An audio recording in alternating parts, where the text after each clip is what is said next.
ప్రతిపక్షం అంటే ఎట్లుండాలి?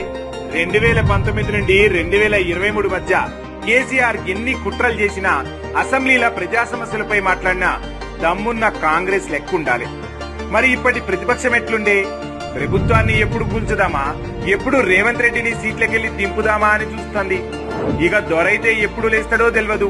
అమాసకోసారి వచ్చి ఉద్దర మాటలు చెప్పి మళ్ళా అమాస దాకా కనిపించడాయే.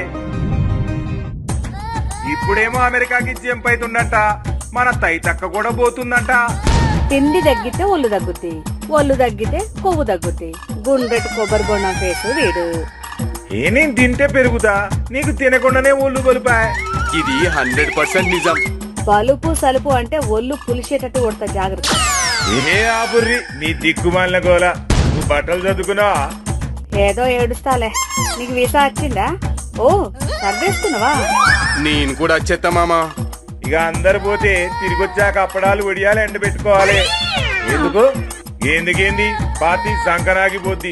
నువ్వు చూస్తావో ఏం చేస్తావో నాకు ఎరికే. అదే ఎందుకు? ఇక పార్టీ నా ఒక్కంది కాదు, అందరిది. ఇక సీఎం అయినాక అందరినీ దుక్కేసిన. ఇప్పుడు అందరం గట్టగట్టుకుపోయినామనుకో ఇక ఆగమే. మన షీపీతోటి మన ఆఫీస్ మనమే దూసుకోవాలి. అది 100% నిజం. అద్దు మామా, నేను ఏడికి రాను. నేను రాను. చంపుదా మాట అన్నావంటే. ఏ దొంగ దొంగ